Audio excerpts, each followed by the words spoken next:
modificamos, puse a grabar para tener después un registro de esta actividad. Entonces, porque si no nos pasó, yo creo que nos pasó un año, que le di a los chicos de segundo año, no me acuerdo cuándo fue, y le di lo mismo que les daba en pediatría. Entonces, la verdad que no, que vean 2 veces los mismos conceptos, a ninguno de los 3 nos parece. Y este es un enfoque enriquecedor para todos, ¿sí? Para mí, para ustedes y espero que para María y Núñez, que les dan también, o no, qué sé yo. Pero siempre uno, ustedes, si ustedes ven el aprendizaje, el que más aprende es el que da el tema.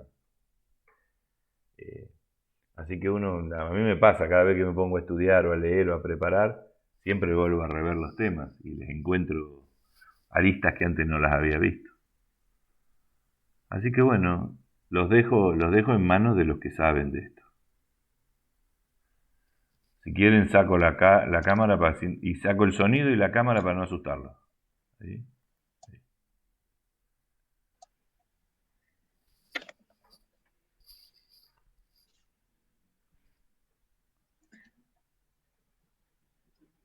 Bueno, arrancamos entonces. Igual siempre, como hacemos en las clases presenciales, son bienvenidos los ejemplos y los aportes para ir mostrando esta idea de integralidad que trabajamos desde la cátedra. Lo que pasa un poco, como dice el profe, cuando nos sentamos a armar las clases y a revisar el contenido y a ver, este año tuvimos que hacer todo un ejercicio de recorte, de qué temas, y un poco me sucedió cuando empecé a armar el video, como que quería contar muchas cosas y después veía que se hacía eterno y que es muy desgastante ver videos tan largos. Por eso lo que voy a tratar de hacer es sintetizar cosas que después podemos, si es que a ustedes les interesa y si es que queda después de ver la unidad específica de perspectiva de género y salud, queda alguna duda, queda algo que a ustedes les da curiosidad, que los moviliza o que quisieran tener más material, nos pueden decir. La idea es presentar por qué las familias, desde esta óptica que pensamos como que es probable que no la vean en otra cátedra o a lo largo de la carrera. Porque en sus prácticas o en los recorridos más diarios que tienen, son esferas que están tan naturalizadas y tan pertenecen al entramado nuestro tan cotidiano que pocas veces nos ponemos a pensar en el origen de eso, ¿no? En el origen de los vínculos, en el origen del parentesco, en la organización doméstica. Y no pretendo profundizar eso, sí, un poco como les decía en el video, la organización de la familia como tal tiene orígenes patriarcales. Un poco les puse el ejemplo de toda nuestra historia está configurada en base a la familia como la unidad más próxima a nosotros, ¿no? Después está la sociedad, la comunidad y demás, pero el primer grupo de sociabilización más importante es la familia, y por algo nos organizamos, o sea, nuestra estructura judicial y del Estado se organiza en la familia. Y hubo una fuerte decisión, al igual que en el resto de otros países del mundo, de seguir y adherir a cierto tipo de familia, que con el paso del tiempo, el derecho siempre posterior, digamos, ha ido reconociendo y legislando otros tipos de familia, ¿no? No siempre, que es un poco lo que me interesa rescatar del del material que tienen. No siempre ha sido así, ha habido grandes cambios, sobre todo lo van a ver con la cuestión del control de la reproducción y con la incorporación de la mujer al mercado laboral, y han sido cambios históricos, como siempre, con avances, con retrocesos, con algunas cosas que consideramos avances que en la cotidianeidad no se experimentan como tal. Pero bueno, para ilustrarles un poco, la secuencia tiene que ver con esto, con que la familia recupera del antiguo derecho romano la organización patriarcal, donde el pater familia era quien un poco gobernaba la vida de sus grandes familias, de sus integrantes. No me voy a detener en eso, sí contarles que hasta esto quizás puede parecernos muy remoto, o sea, a mí cada vez que nombran derecho romano me parece que es de otro planeta, como si fuese algo alienígena, pero lo cierto es que en nuestro Código Civil, hasta la modificación del 2015, existía la figura de la patria potestad, que implicaba esto, cierta responsabilidad y autoridad paterna, considerando a los hijos y las hijas cuasi un objeto.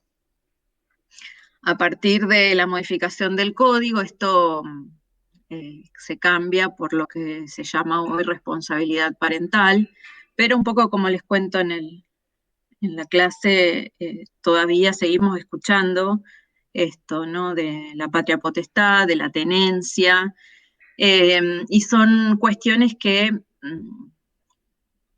permean y salen todo el tiempo, porque fueron muchos años de palabras que, si bien son específicas de lo jurídico, que están en nuestro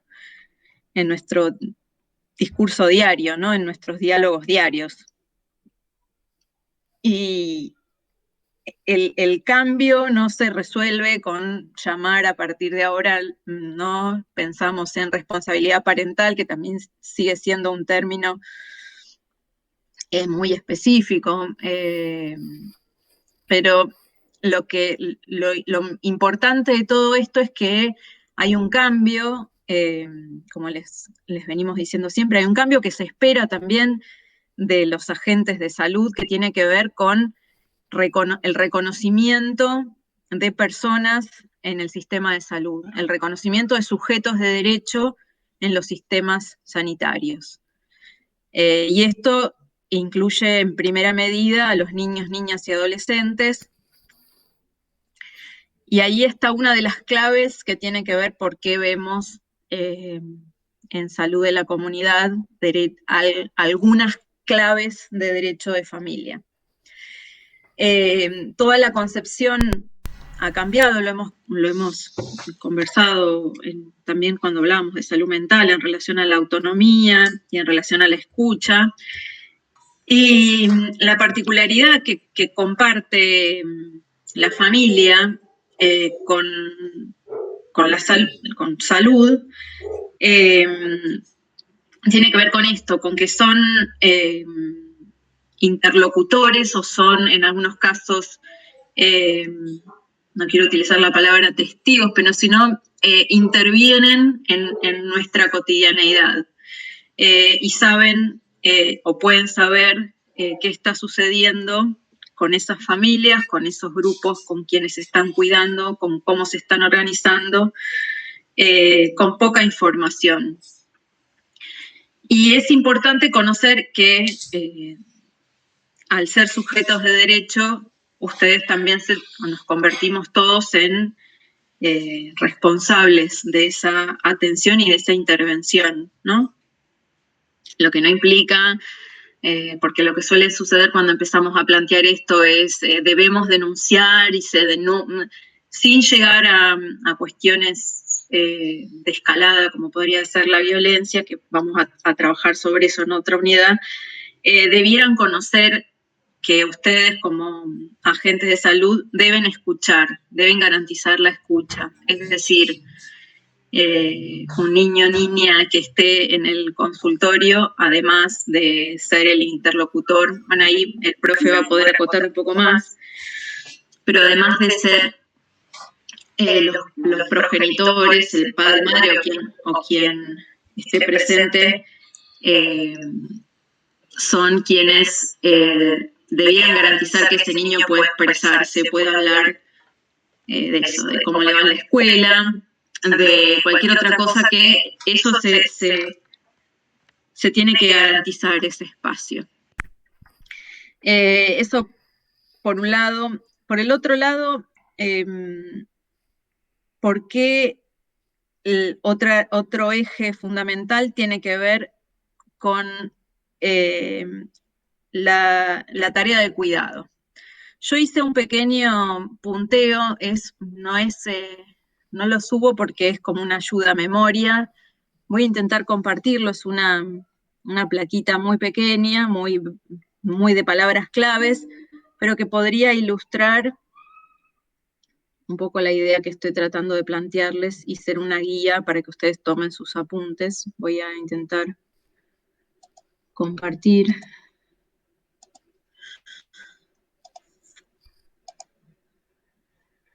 No sé por qué no lo tengo.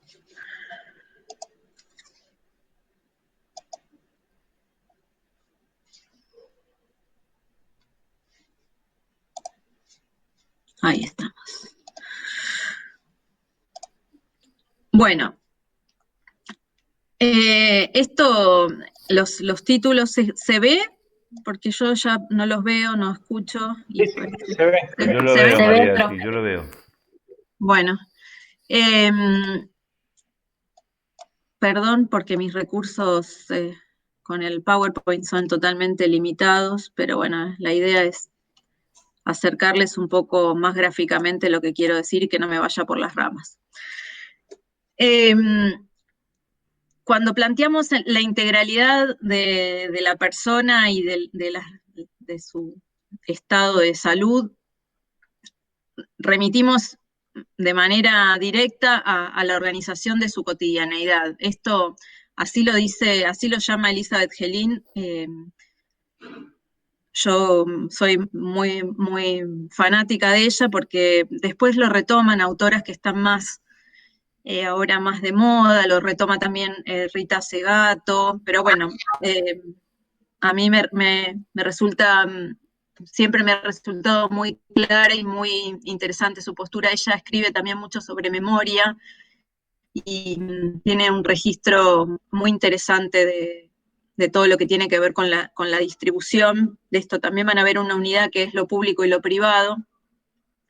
Pero bueno, me pareció interesante ponerle como otra de las grandes relaciones o de los grandes parámetros que vinculan la salud con las familias desde esta perspectiva, tienen que ver con esto, con lo cotidiano, ¿no? Con la organización social de nuestra vida.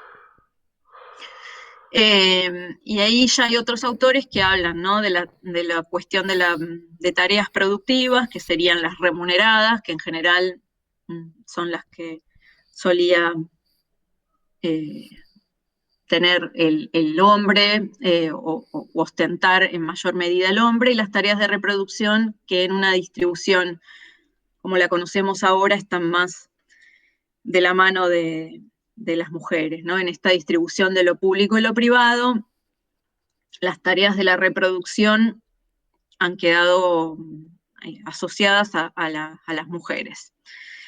Y en este ámbito doméstico, que viene de la mano, les señalé medio arbitrariamente estas palabras. Hay muchas autoras y ahora más que de mucha difusión que utilizan otros términos. Me parece que así podría ser, a mí me resulta práctico hablarlo así, ¿no? Porque lo doméstico a mí me remite a esto, ¿no? A que pocas veces pensamos en qué implica los cuidados, ¿no? Y hay una tendencia que es un poco, a mí me alarma, que tiene que ver con establecer hasta el cansancio, ¿no? Instalar en lo público cierta agenda que termina produciendo el efecto contrario, ¿no? Y ahí si van al libro de Gelín va a decir, bueno, quién plancha, quién cocina, no es solamente quien cuida eventualmente a alguien que de manera excepcional se enfermó, ¿no? Eh, bueno, ahí podemos llamarlos como lo llaman varios autores, hablar de los cuidados. Y lo que me parece más interesante recuperar, que es esta óptica que un poco señalaba el profe Gabriel, que tiene que ver con lo que exclusivamente vamos a presentar acá de salud de la comunidad y que puede que no vean en otros espacios, ¿no? Y esos cuidados requieren dos cuestiones centrales que pocas veces son tenidos en cuenta. A ver, ¿por qué la esfera del derecho? ¿No? Y ahora lo vamos a ver. Primero porque constituirse como familia, o sea, implica tener cierto reconocimiento jurídico previo. Y esto, es decir, bueno, hoy podemos tener el matrimonio igualitario, da, por ejemplo, posibilidades de otros tipos familiares. Los tratamientos de humanos de fertilización asistida igual. Todo esto es lo que van a ver en el Power, y es el reconocimiento del Estado. ¿Para qué? Para consolidarnos. Vemos que, por ejemplo, en términos prácticos, si yo quiero darle la prepaga que tengo por el trabajo a algún familiar, tengo que acreditar ese vínculo judicialmente. Si yo quiero adoptar a un sobrino, tengo que hacerlo judicialmente, y para eso tiene que estar las herramientas necesarias para que eso se formalice. Y la cuestión de los recursos materiales tiene un impacto directo en eso, ¿no? Ella habla que me parece también muy importante que tomen nota, porque esto les va a ayudar para resolver el trabajo en el foro, que después podemos aclarar un poquito más, pero podemos pensar en las fuentes de recursos, ¿no? Ella, en la selección, a mí me gusta mucho su clasificación. Dice que la primera fuente de recursos materiales es el trabajo de cualquiera de los miembros de esta organización familiar. Lo que viene producto del Estado, que ella lo llama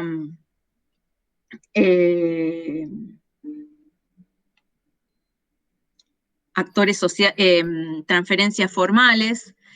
Y acá hay una total relación con el Estado, ¿no? ¿Qué podemos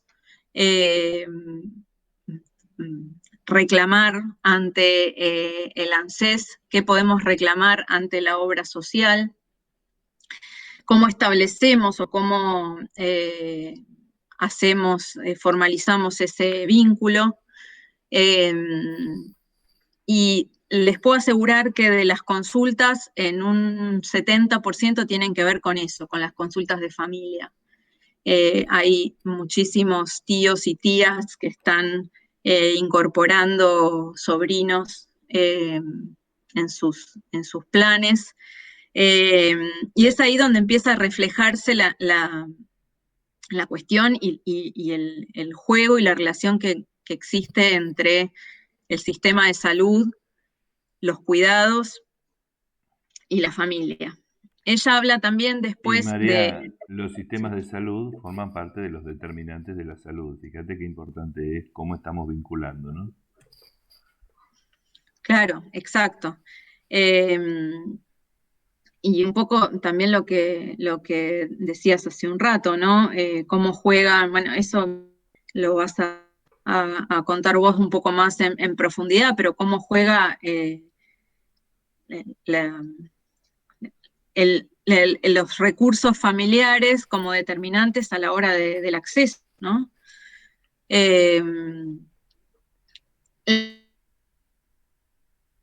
la otra cursos que ella menciona, que a mí me parece la que les va a dar más elementos y más herramientas para pensar sus posibles propuestas, tiene que ver con la comunidad.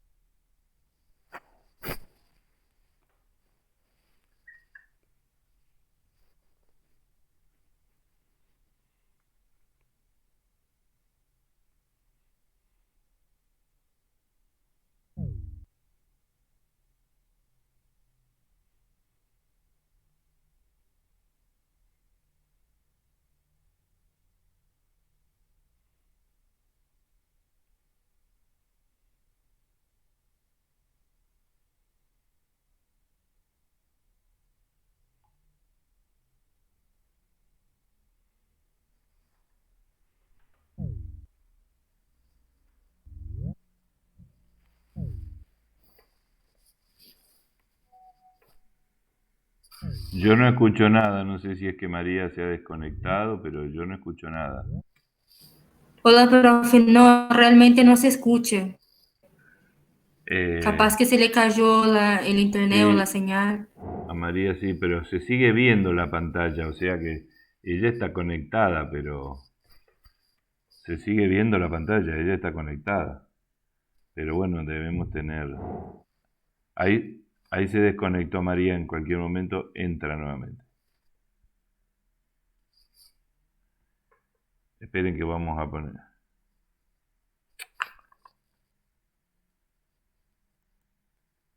Les cuento que sobre lo que decía María, fíjense lo que implica... ¿Entraste? Ahí, bueno, y a mí acá me gustaría agregar una cuestión central, que esto es como una especie de apunte mío, que tiene que ver con esto, con que la cercanía física... Pero, profe, disculpe, se cortó un poquito lo que estaba diciendo. ay, no sé hasta dónde, como no veo, no sé hasta dónde llegué, no veo Lo último que había comentado era sobre los determinantes de salud como un recurso de familia. Y claro. ahí quedamos. Bueno, si lo digo de nuevo, lo repito, no me acuerdo muy bien dónde quedé, pero bueno, ella habla también de la comunidad y de actores sociales organizados que pueden suplir ciertas necesidades sociales. Ella nombra merenderos o organizaciones, bueno, yo lo llevé aquí a la ciudad en términos de vecinales o en términos de clubes y demás, eh, que organizan actividades que pueden ser fuente de estos recursos. Y hace una última clasificación que tiene que ver con transferencias informales, pensando en otros actores que podrían ser de la esfera más familiar, que son parientes y vecinos que podrían contribuir, ¿no? Ser fuente de esos recursos. Y lo que me resulta más interesante a mí plantear y el nexo con el derecho es que todas estas transferencias en general requieren primero de garantías de acceso, ¿no? Y segundo, Es que pasa que hay como unas filas largas que para viajar a Córdoba, falta. hay alguien que está con el micrófono encendido. Sí, No sé quién será porque no Gaby, veo la ahí pantalla. cortó, ahí cortó. Pero bueno, que tienen que ver con la proximidad física, que implica tiempo, implica una cercanía y un estado de contención que no siempre es fácil de obtener cuando uno lo piensa en términos de que también puede estar trabajando. La mayoría de los hogares hoy se conforman con dos personas que traen ingresos. Y lo otro que implica, y es ahí donde me parece que es muy necesaria la comprensión de este tipo de relaciones y enriquecer la mirada que tiene que ver con el acceso y también con las cuestiones de las capacidades de gestión. ¿no? Pensarlo en términos de, voy a dejar de compartir, a ver si puedo. Ahí está. Creería que estoy. Como bien saben, como sabemos todos, en general todos los ciudadanos, lo que cuesta hacer, en términos burocráticos, ¿no? Hacer valer un trámite, pedir la autorización de la orden médica, de la obra social y a todo eso sumarle estar próximo, ser cercano a alguien, contener, trabajar y no claudicar en el intento. Y muchas veces ustedes en esa relación debieran como desarrollar cierto instinto para proponer desde sus terapéuticas o desde sus intervenciones cómo eso puede hacerse más ágilmente y más equitativamente posible. No es menor eso, dar con un profesional médico que nos indique en dónde puede. Bueno, ahí el profe Gabriel lo va a tener mucho más fresco, pero esto, decir, bueno, los lugares de vacunación son tal, tal y tal, el horario es tal, tal y tal, andate temprano porque, o pedite, bueno, todo eso son saberes informales y no tan informales, porque tienen que ver también con una perspectiva de derecho. Y nada, la idea es proponerle a ustedes que puedan pensar las intervenciones de manera enriquecida, ¿no? Y esto, saber que aunque estén ayudando en las primeras prácticas que hagan a tomar el peso y la altura, están siendo percibidos en la comunidad como agentes de salud, donde hay niños, niñas involucrados, derecho a la intimidad, derecho a ser llamados por su nombre, y bueno, esa es la línea general. No sé si yo después me voy por las ramas, así que espero que los profes me rescaten. No, yo quería hablar de esto, se llama empatía, ¿no? El hecho de poderse poner en el lugar del otro. Fíjense que esto se ve con nuestros alumnos en el programa Detectar, que están trabajando en la comunidad insertos y están trabajando desde haciendo el triage, ¿no? Interrogando, haciendo las consultas telefónicas, con la teleasistencia. O sea que esto que vos planteás es lo que tiene que ver con la empatía dentro del acto médico, ¿no? El ponerse en el lugar del otro.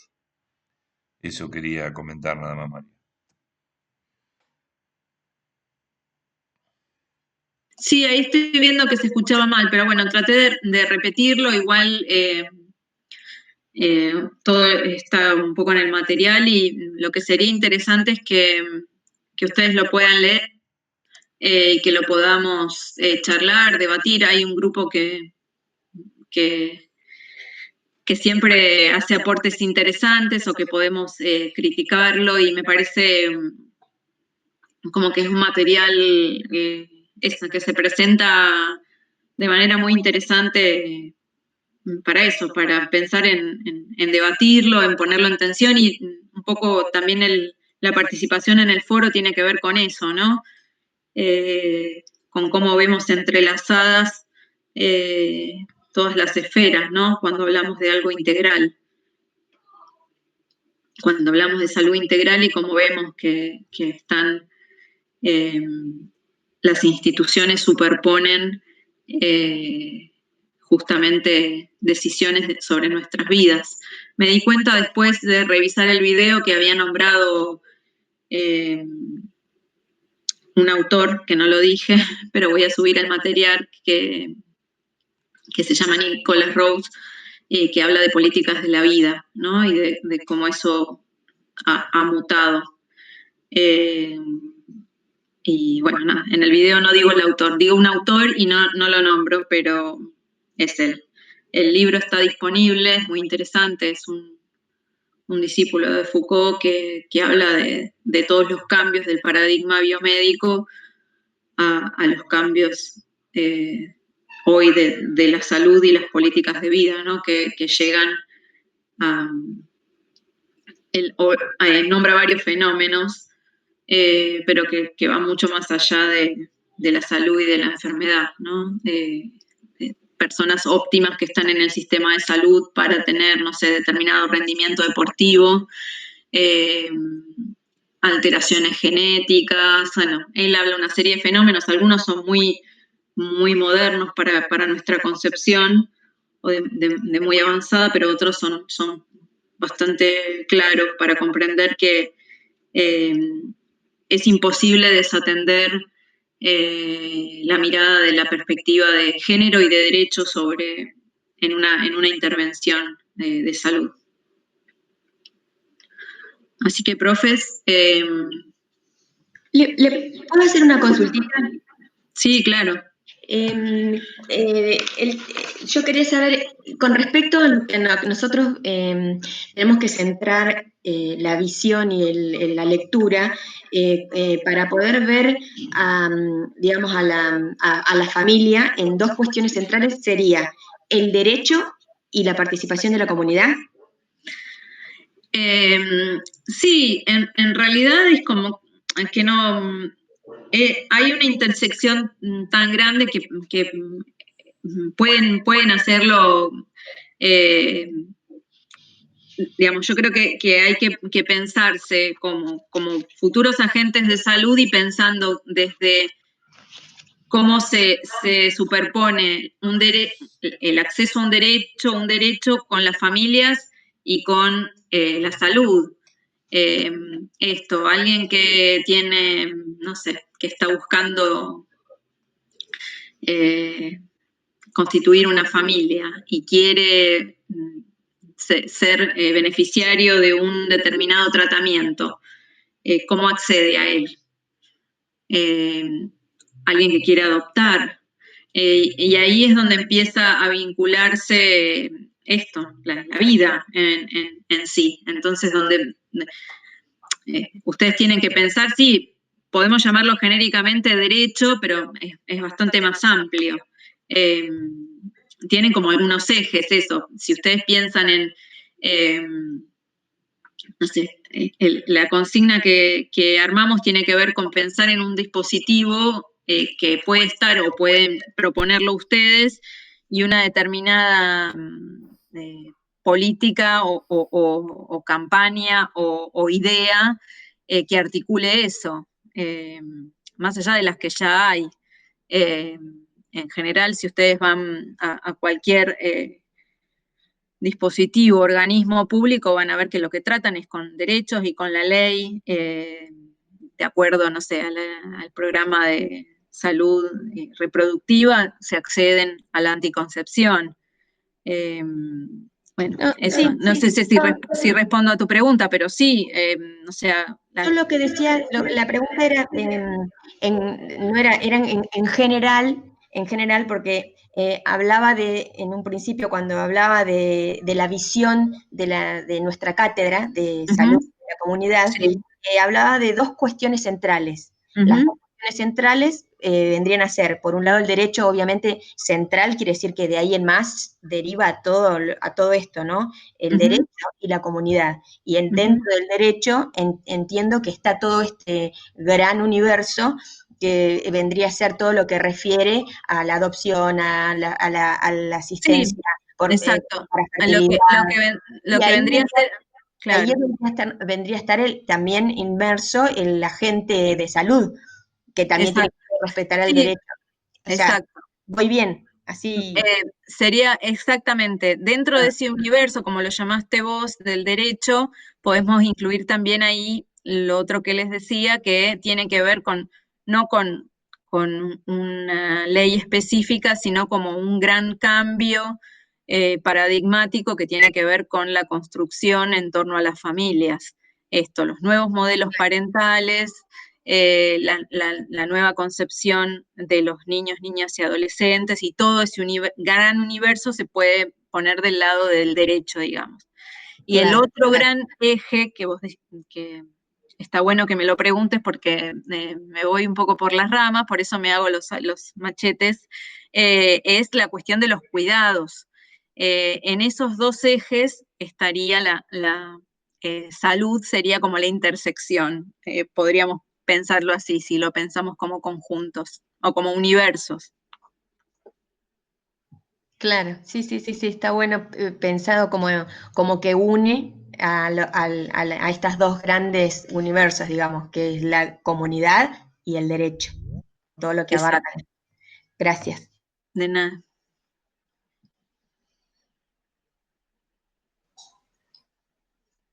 Qué silencio.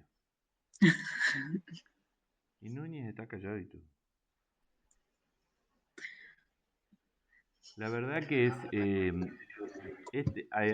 ahí sacó no, Núñez, yo dije que estabas callado, pero podés hablar. Yo me callo si vos hablas. No, yo si no termino siempre hablando un montón yo, entonces la idea es que también Ah, claro, el empiecen a señor es el hablar los único que habla. alumnos. Míralo vos. No, no, Acá si vamos a una competencia, no sé quién habla más y quién habla menos, porque estamos todos complicados. Yo no lo quiero, ¿viste? No lo quiero, que se pueda decir que yo no lo dejo hablar, pobre. No, un poco el comentario, esto es lo que vos planteabas, el tema de los cuidados, del acceso a la salud, del niño y del adolescente como sujeto de derecho, ¿sí? Y no como objeto. Eso antes se lo consideraba objeto de guarda, y no sujeto de derecho. Yo de eso sé poco, más que nada de escuchar, ¿viste? Pero que hubo un cambio en el momento en que el niño fue considerado un sujeto y además que tiene derechos que tienden a cuidarlo, ¿no?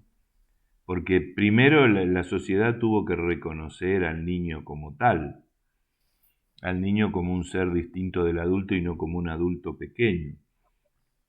O sea, nosotros no tenemos crías, tenemos hijos. Entonces,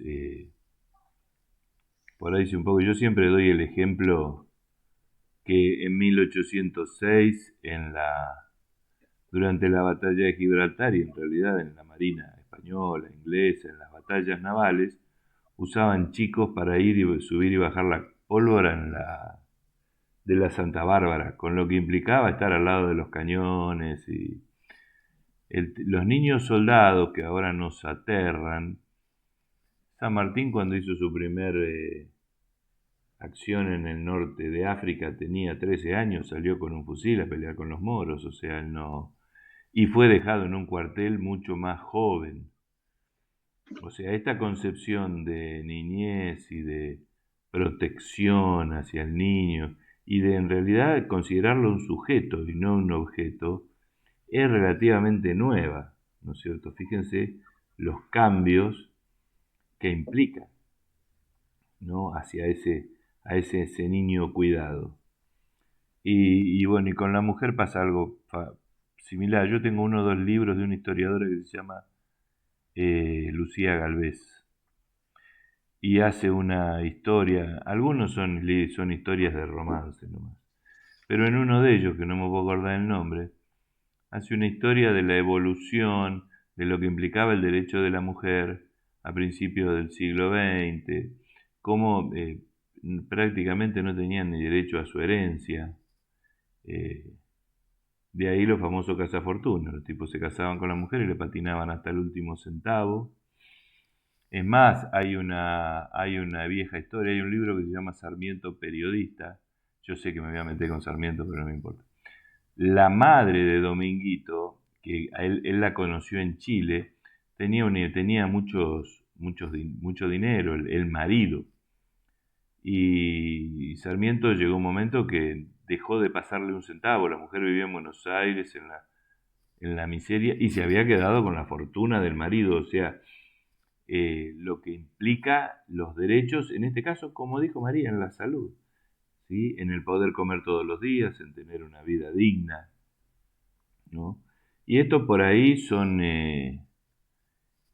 cambios o procesos que se han generado en los últimos 50 años del siglo XX y principio del siglo XXI. Nosotros en realidad venimos de la época victoriana y previo a la época victoriana, por ejemplo, en la época de nuestra independencia, las mujeres tenían otro papel en la sociedad. Entonces, todo esto que nosotros hablamos de lo que implica la sociedad y lo social en la salud, tiene que ver con esta relación de poder también, de lo que implica el patriarcado y de la distribución, por ejemplo, como dice María, de la tarea. A ver, ¿cuándo fue, Núñez, vos te vas a acordar, en qué año se dijo que la asignación familiar por hijo se le daba a la mujer y no a los varones porque los maridos se la chupaban? ¿Vos te acordás de eso, Núñez? La verdad que año no, pero rumores en relación a eso está lleno. O sea, era un hecho eso. Uy, Se se le fue, habló y se desconectó. fue. Sí, se debe haber quedado hablando solo. Sí. Nosotros estamos, una cuestión común cuando hacíamos las consultas, cuando en la consulta o madres adolescentes o madres jóvenes o no tan jóvenes que están con sus niños. Gaby. ¿Dónde estás? Que no te veo. Ahí está de No, nuevo. tengo problemas con internet serios. No, que decía que hasta hace, digamos, que no me acuerdo el año de eso, pero que hay un montón de rumores y de mitos instalados en relación a la asignación universal, que la última era, creo que un estudio que publicaron hace un par de días. Yo conozco a una de las politólogas que impulsó la creación de... En C5N. Sí, es de acá. Roxana Mazzola es una politóloga de Comodoro Rivadavia que trabaja hace muchos años en esto y siempre ha trabajado en relación a la asignación universal por hijo. Tengo el libro de ella, por algún lado, si a alguien le interesa. Y uno de los mitos que tiraron era esto, que supuestamente las mujeres o las familias tendrían más hijos para incentivar que le den más plata, ¿no? Digo, un pensamiento también muy, muy de derecha, claramente, y que y aquí estos mitos se tiran abajo con evidencia, con conocimiento, y justamente lo que probaron a través de estadísticas que en realidad la asignación universal por hijo lo que provocó fue que hubiera un índice menor de embarazos que anteriores, ¿sí? La verdad que no estudié el informe en profundidad, pero este tipo de cosas, no sé, yo me acuerdo por ahí mucho más bajo, digamos, mucho más viejo, que quizá ustedes ni siquiera lo conocían, vos, Gabriel, seguramente sí, María también, que cuando no estaba ni siquiera la ley de divorcio, ¿sí? Hasta el 80 y pico, creo que hasta el 85, si no me acuerdo mal, había todo un debate de que aprobar la ley de divorcio, es decir, hasta ese momento era destruir las la personas familia, que yo me estaba acordando de eso. se casaban para toda la vida, ¿sí? Y en el mejor de los casos, si estuvieran recontra justificados, se podían llegar a separar, obviamente, ¿no? Siendo la mujer siempre la más perjudicada y la mucho más vulnerable, pero, digamos, cuando mucho separarse, es decir, no era alguien que dejaba de tener un vínculo con su esposo, con su esposa, y no podían, digamos, ni siquiera no podían no hacer otra nueva vida. Si hacían una nueva vida también estaban fuera de la ley, porque estarían produciendo un adulterio, y que, no sé, si te pasaba algo, pónganle ahora, hay algún accidente o algo, el familiar directo, y el peso, seguramente María puede amplificar mucho más esto, el familiar directo del quien dependía tu vida o una decisión sobre tu salud, no era quizás la persona que vos le hubieras querido confiar eso. Bueno, en su momento la discusión esa, lo que planteaban muchos, digamos, los sectores más conservadores era que ibas a ver el fin de la familia, ¿sí? Y de alguna manera en realidad sí tuvieron razón, porque fue el fin de la familia tradicional, ¿no? Digamos, monogámica, heterosexual, concebida para tener hijos, ¿sí? Yo hay otro ejemplo que daba, que creo que lo daba el año pasado, justamente, y fui que es casi una anécdota, ¿no? Que unos amigos que Gabriel conoce, Alejo, se habían casado el año pasado y tuvieron una ceremonia por civil, donde claramente ellos son, digamos, son una pareja adulta, ya él tiene 45, ya 40, claramente su idea de casarse y estar en pareja no es la de tener hijos, y yo mientras escuchaba eso, que nunca me lo había puesto a escuchar, digamos, todo lo que decía en su momento la ley en relación al casamiento era como que, bueno, como que el casamiento y el matrimonio estaba pensado para el tener y criar hijos y que a partir de ahí era una cuestión y me impresionaba cómo algo había quedado absolutamente atemporal y que, digamos, si a nosotros ahí encima la mayoría éramos como profesionales de la salud mental, nos reíamos bastante porque, digo, cada vez que la mujer decía algo la seguía embarrando, encima no sabía de que le estaba embarrando, pero ni siquiera el preguntarle por qué se casan, ¿no? Como si el casamiento sí o sí tiene que ser para tener hijos. Bueno, un montón de cosas creo que han cambiado y también creo que estos cambios tienen que ver con entender que estos fenómenos son sociohistóricos, ¿sí? Como en determinado momento, en determinada época, en determinada sociedad, esto está pensando, el matrimonio ni la unión heterosexual para tener hijos y que además esas funciones estén establecidas, supuestamente, generalmente se sostienen desde la naturaleza o desde algunos preceptos eh, que a veces complican mucho la cuestión en cuanto a pensarlo en términos de salud, ¿sí? Todavía no llegamos, seguramente vamos a llegar también a discutir la cuestión del aborto, Eso también estaba pensando, ¿eh? digamos que está absolutamente ligado a esto, pero de vuelta que se sostienen desde cuestiones que si uno entiende que todo lo social necesita una normativa, más allá de que haya leyes, ¿sí? La normativa existe antes que existiera la ley como la entendemos hoy. eh, Eso tienen formas sociales que tienen formas de una lógica que se va conformando, pero ninguna de esas formas puede ser eh, permanente o establecida sin entender algo de la época. Y yo creo que la época, si han podido empezar a cambiar algunas normativas, no es por el espíritu de la normativa en sí, sino yo creo que la salud ha tenido mucho que ver con eso.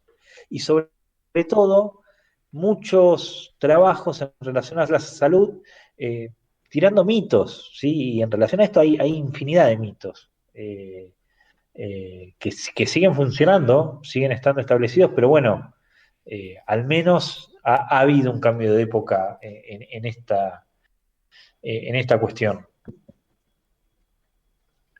¿Vieron que iba a hablar mucho? No, está bien, estuvo claro. A mí me interesaba lo que vos dijiste, el tema de la interrupción del embarazo que se va a plantear ahora próximamente. A, a ver, cuando a mí me dicen, ¿vos estás a favor del aborto? Le digo, no, ¿cómo vas a estar a favor del aborto? Cuando se llega a un aborto, quiere decir que el sistema fracasó. Ahora, ¿vos estás a favor de que una criatura de 15 años, como yo he visto, muera con un aborto séptico esposada a una cama? A ver, la premisa es educación sexual integral para entender, anticonceptivo para no embarazarse e interrupción legal del embarazo para no morir. Esa es la premisa. Pero eso no implica, yo te digo porque lo mío fue un proceso, ¿sí? Lo mío fue un proceso y yo digo, no, como pediatra no puedo estar a favor del aborto. Pero como pediatra tampoco puedo estar a favor que por una cuestión meramente económica, una criatura que queda embarazada termine en manos de una señora que con una aguja, con un perejil, con una hoja de no me acuerdo qué, la pincha, le genera, después genera una peritonitis, y le diga, anda a terminarlo al hospital, ¿sí? Y que esa chica se muera, porque eso es real. A ver, ver morirse chicas verdes, sépticas, que le sacaron el útero y así, que era una bolsa de pus, y que así todo se murieron esposadas a la cama con un policía al lado, eso es una atrocidad, pero es una atrocidad del sistema. Entonces, volvemos a lo mismo. ¿Vos estás a favor del aborto? Y no, yo a favor. O sea, imposible, desde mi concepción como pediatra. Ahora, señores, hay que darle... Acá tenemos un problema de salud pública al que le tenemos que dar solución. Entonces es lo que vos decís. Con el divorcio se va a destruir la familia. Con el aborto van a salir todas a abortar. Como si hacer lo que implica... Eso es desconocer el sujeto. Eso es ver Mirá, al otro como un ¿sabés objeto, como un cuál? objeto. Eso vos estás manejándolo más, Uno, Núñez.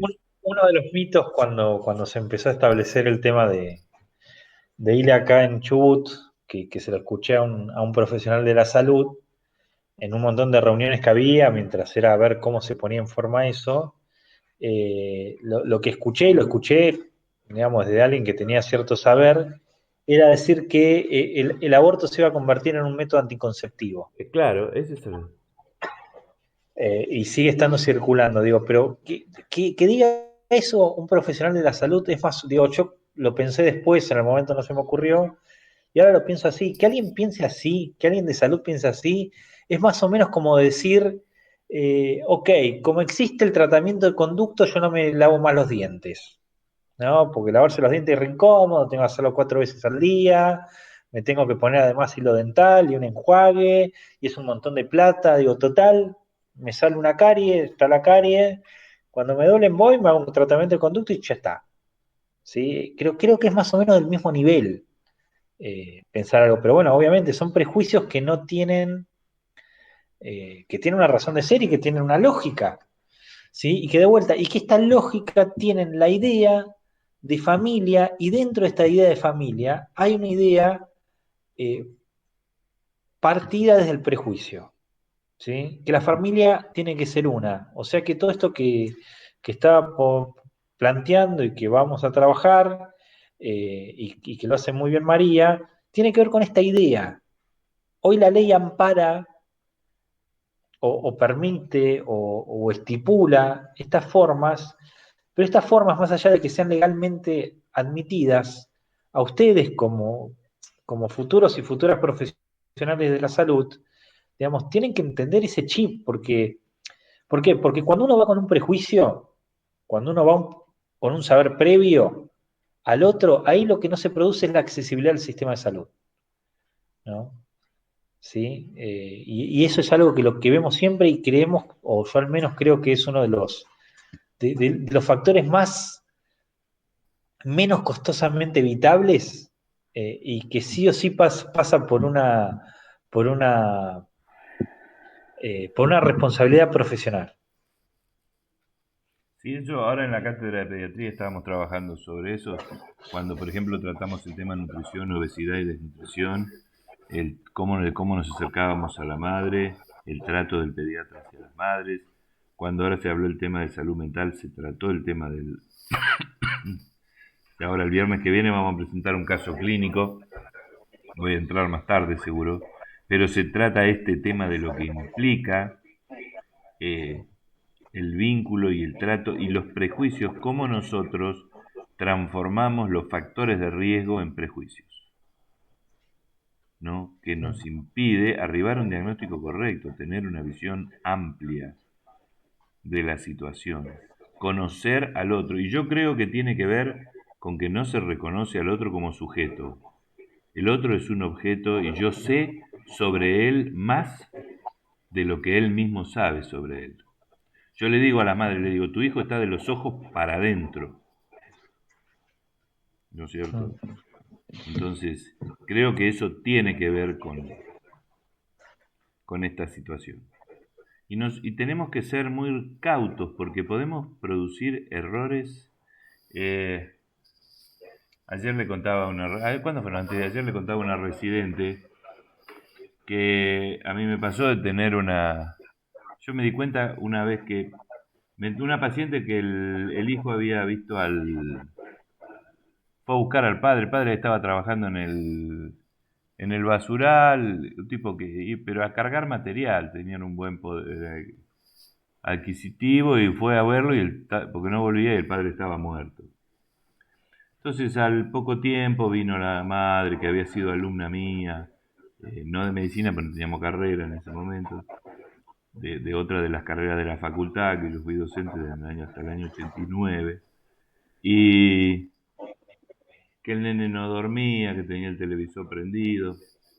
Y yo le dije, no, ¿cómo tenés el televisor prendido toda la noche? Apagale el televisor. Bueno, le apagó el televisor, desapareció. Claro, el pibe durmió. ¿Qué hizo? O hizo que dormía. A los 3, 4 meses volvió. Que no duerme, que tiene miedo, que se quiere matar. No sé si no te lo mandé a vos, Núñez, o algo. Alguno del grupo de ahí de los Karmasotas se lo mandé, de un grupo de psicoanálisis. Y en ese momento yo estaba concurriendo ahí a este grupo, fui 2, 3 años, y me dijeron que lo iban a presentar. Ellos le cambian el nombre, no lo conoces, es otra persona. Me miraron y me dijeron, vos no sos el pediatra, vos te sentás ahí, te callás la boca y escuchás, me dijeron.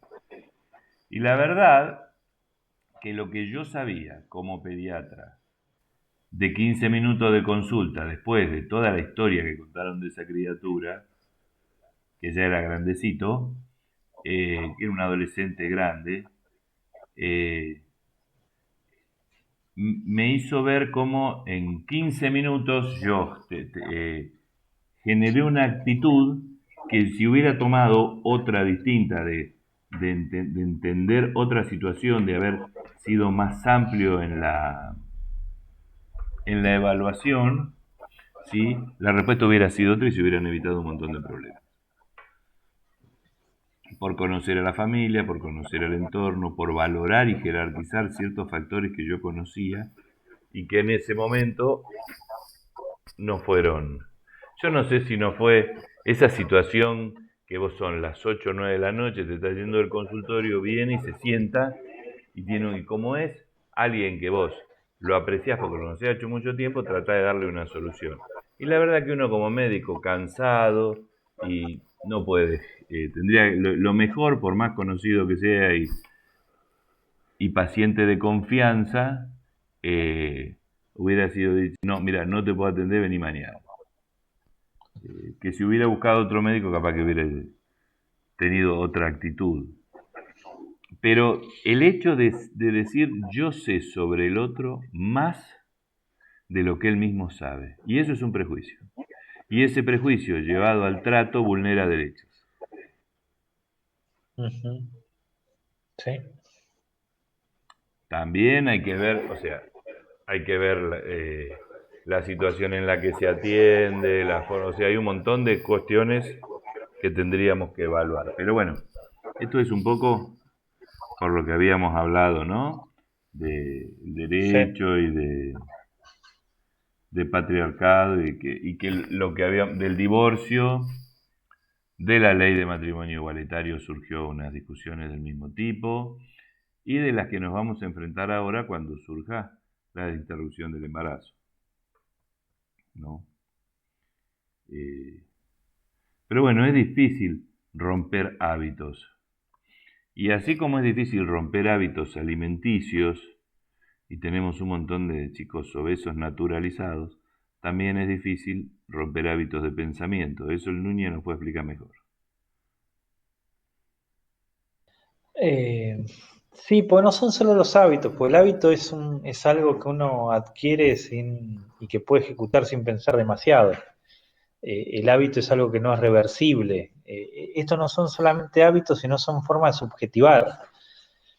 Y sobre todo, como no hay una naturaleza humana, lo que suele pasar es que se defiende creencias, se defienden posturas sin pensarlas. Y justamente para lo que estamos acá en la universidad es para tratar de pensar estas cosas. ¿Sí? Esta famosa palabra que ahora se puso bastante de moda, que es la deconstrucción. La deconstrucción es pensar cómo determinadas instituciones fueron formadas y sabiendo que eso tiene una historia y que no han sido siempre así.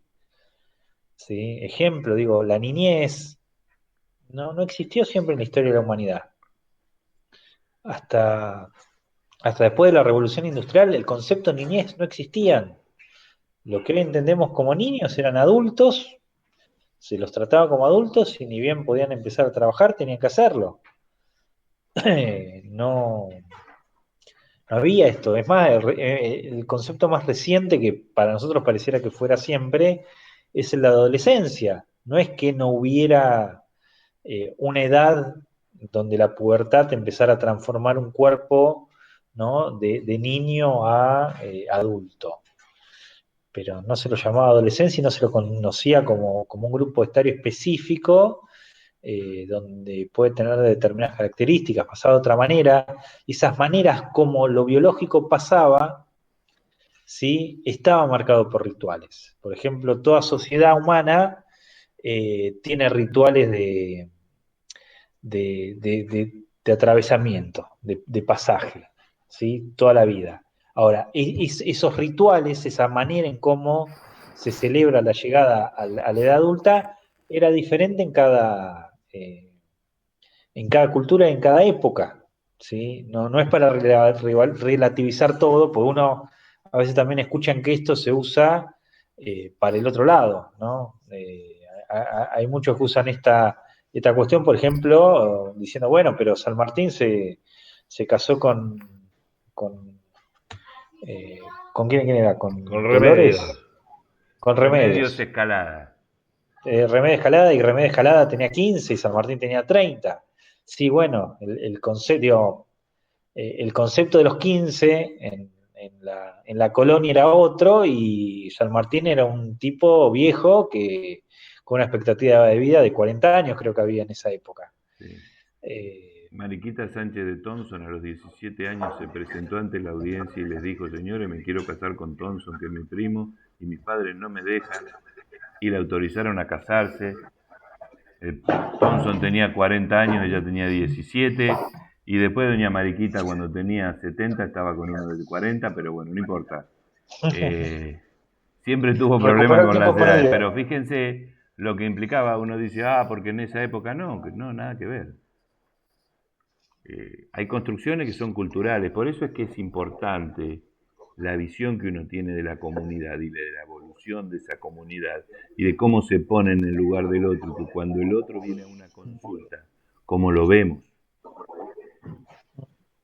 ¿sí? Y cómo vemos el accionar del otro, porque a veces nos esgrimimos como jueces, y no es así. Uno no tiene que emitir juicio de valor de la conducta del otro, cuando como médico, cuando viene a la consulta, sino al contrario, tiene que ver cómo esa consulta afecta o no su salud. No sé si está Sí. claro, eso es lo que a mí me interesa que queden claros. ¿Sí? Sí, y sobre todo trabajar los prejuicios de cada uno en esto. No porque no haya que tenerlos, porque uno los tiene siempre, pero sí tenerlos identificados.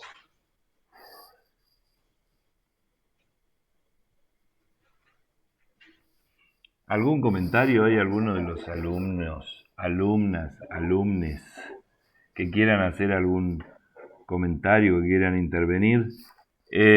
Porque yo después quería hacer un comentario sobre el otro día. Se había hablado si había muertos menores de 60 años en Comodoro, y el otro día falleció un colega de 52, sin factores de riesgo, y hablando recién con gente del hospital me dijeron que tuvieron 3 embarazadas entre 20 y 30 años que fallecieron. Una primero perdió el bebé y después falleció, y hubo 3 en terapia intensiva. Entonces, por ahí un poco para comentar que me voy enterando de estos datos, y que en el detectar del barrio San Cayetano el 50% da positivo, o sea que la circulación comunitaria es amplia, tenemos que seguir cuidándonos. Quería transmitirlo porque son datos que surgieron de la experiencia, y como tengo la posibilidad de hablarlos, ¿no? Sí. Porque ahí están sus compañeros están ahí en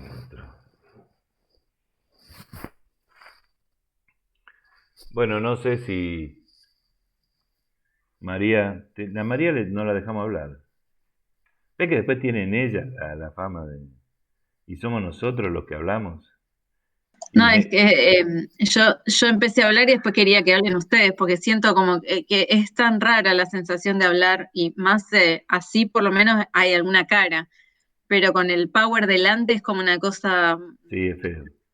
bastante todavía rara. Casi me sale un chiste patriarcal que dice que una mujer callada es como un revólver con silenciador.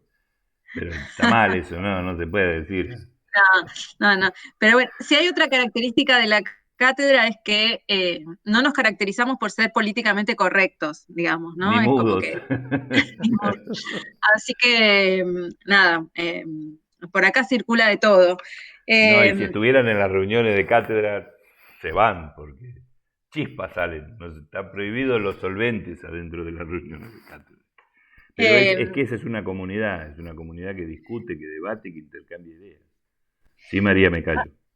Hay un último aporte que me gustaría, pensándolo en lo que comentaban ustedes y la atención y demás, que también cuando lo decimos en las clases a veces se horrorizan, ¿no? Y parte de esta intersección y las políticas de gobierno de la vida, lo que está ahí en juego son los cuerpos, ¿no? Que también va a ser un debate que se va a presentar quién dispone sobre los cuerpos.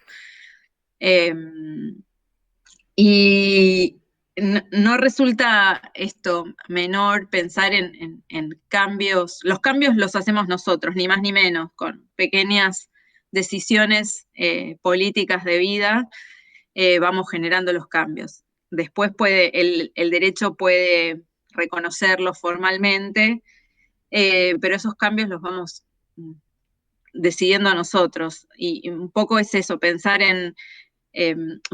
en las niñeces y en lo que mencionaban los dos en relación a las infancias y al estatuto que hoy tienen, y me ha pasado y me pasa que hay profesionales ya digamos, en actividad hace muchos años, no hablo recientemente recibidos, que desconocen que para determinadas decisiones sobre el cuerpo los 16 años operan como la mayoría de edad, ¿no?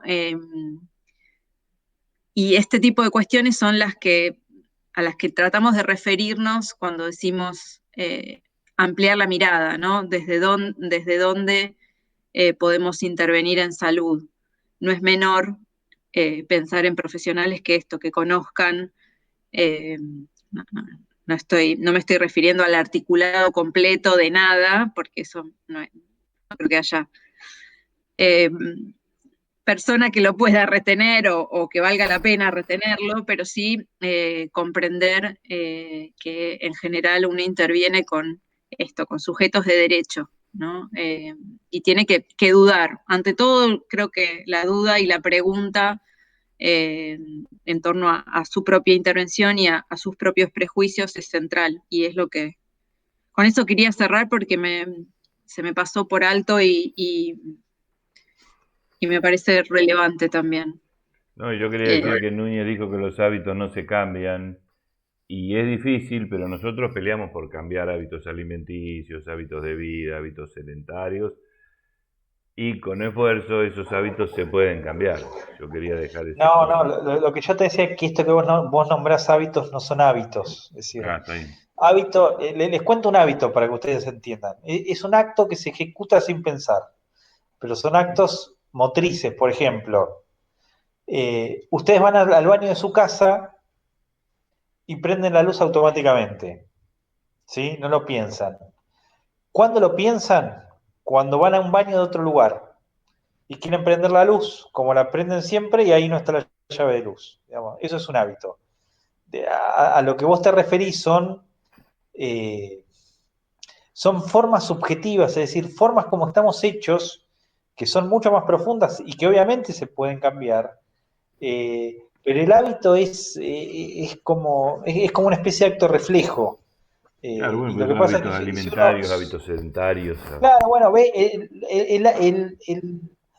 la alimentación puede ser un hábito a veces, cuando se ejecuta sin pensarla. Pero, por ejemplo, pensar una familia no es un hábito, es como es una construcción cultural que uno cree que, bueno, que la familia tiene que ser una, por ejemplo. O quizás ahora Está claro, eso sí. el pensamiento es que la familia no puede ser una, pero eso también es un rasgo cultural, que en algún otro momento puede cambiar. ¿Sí? Nosotros estamos como en esta transición, pero bueno, a eso me refería. Está bien, eso me interesa. Ah, no, pero yo quería aclarar eso de los hábitos alimenticios porque es una lucha, ¿no? Permanente. Nosotros tenemos casi 40% entre obesidad y sobrepeso de la población. Tal es así que en el Hospital Regional La Provincia, el que tiene un índice de masa corporal por encima de 40 no solo lo licencian, sino que lo mandan a la nutricionista y de alguno te va a tocar a vos también ahí, Núñez. Porque se está tomando conciencia de lo que implica la alimentación saludable, ¿no? No solo la cantidad, sino la calidad. Bueno, no han surgido preguntas. ¿Con qué seguimos la semana que viene que yo estoy perdido? Ahí Marcos hace una pregunta, profe. A ver. Dice, o sea, cuando uno quiere cambiar sus hábitos, ¿qué tiene que hacer? Como por ejemplo la alimentación. Ah, eso es todo un tema. Es una consulta clínica. En realidad,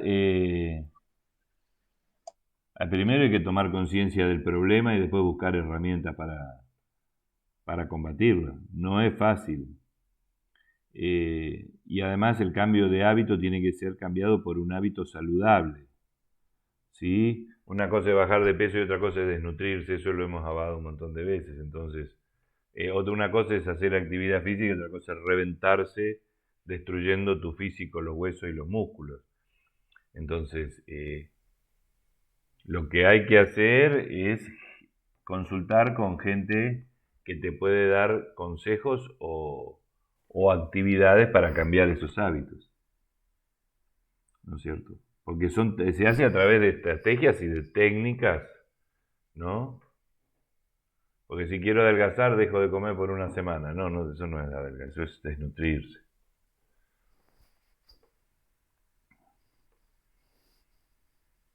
¿Alguna otra pregunta?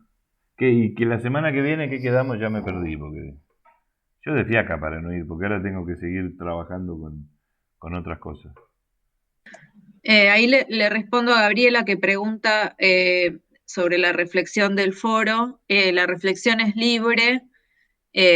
Lo que sí les pedimos, que por eso las recomendaciones, primero que revisen el material, sobre todo la unidad que se pide que se lea. Yo les recomiendo que lo lean todo, se lee de manera muy sencilla y es un libro necesario. Pero es libre la reflexión y eviten el copiar y pegar porque realmente la actividad está pensada para que ustedes puedan poner a jugar, además de la lectura, como el sentido de una práctica comunitaria, desde dónde lo piensan ustedes. O sea, la reflexión es libre, no debe ser extensa, o sea, máximo una carilla, pero eso, eviten repetir, si van a citar, pueden citar y transcribir la cita sin problema. Ahora no copien y peguen de otro lado porque eso se nota, sí. Y no hay nada más frustrante que leer un trabajo que se pide, un trabajo universitario que se pide con un sentido, leer un copia y pegue de una noticia. Así que esa es la consigna central que les damos. Porque además parte de la función de la cátedra es enseñarlos a pensar y a reflexionar sobre los problemas del entorno, en base a datos concretos y a buscar además bibliografía y datos concretos para emitir un juicio de valor. ¿Sí? Una última cosa en relación a la consigna, que seguramente ya les ha llegado, pero el lunes hacemos la actividad que que van a participar 5 mujeres referentes de organismos y dispositivos de la comunidad, que van a contar cómo están trabajando en pandemia. El eje es mujeres, niñas, niños y adolescentes, así que si pueden estar presentes van a tener algunas ideas de lo que sucede hoy, cómo sucede hoy, y posibles ideas les van a venir más frescas, digamos. Eso es todo, profe, de mi parte. Muy bien. Entonces, pero ¿qué era lo que vamos la semana que viene, qué nos toca el viernes que viene? ¿Se acuerdan? Yo tengo que abrir el archivo porque no me Bueno, acuerdo. Ahora lo me abro. fijo yo después, no hay problema. Porque bueno, la semana que viene yo también voy a ingresar más tarde porque tengo justo las clases de psiquiatría quedaron los viernes. Yo prometo que el año que viene no voy a dejar coincidir las clases, pero este año surgió así a último momento y son actividades que hemos logrado compaginar junto con residencia, entonces, bueno, tengo que estar. Así que, bueno, si no hay más que opinar o que hablar o que preguntar, damos por concluida la clase, yo doy por concluida la grabación. A ver.